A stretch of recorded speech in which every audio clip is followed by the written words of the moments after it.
What is mindful speech? I have no idea. If you were to guess, what do you think? Like mindful speech? Maybe like, I don't know, sign language. You think sign language is mindful speech? Yeah.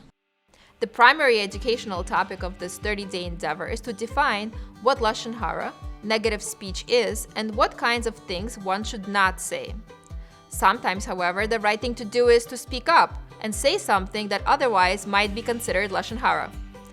Why would it be correct to say something negative about someone?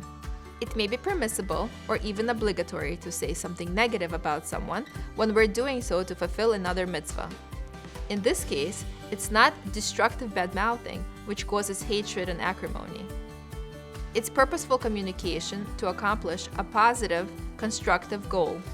This is probably the most complicated topic of the month because we're walking a fine line, being careful not to say Lashon Hara, but speaking up when it's the right thing to do. Before we begin, let's be clear. If speaking up could save someone from danger, such as from a predator or an abusive relationship, we must do so. The laws of Lashon Hara don't mean to silence us and allow harm to occur.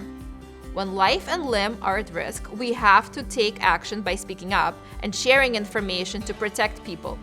This is clear from Leviticus 19:16, which commands us not to stand on our brother's blood.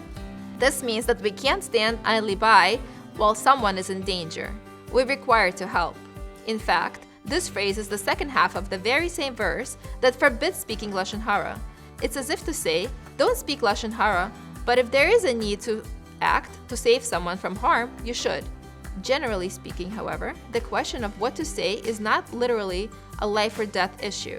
Most of the time, the right thing to do is more subtle and complex. We still may need to speak up, but there are additional factors to consider, many of which we'll need to discuss in the coming days.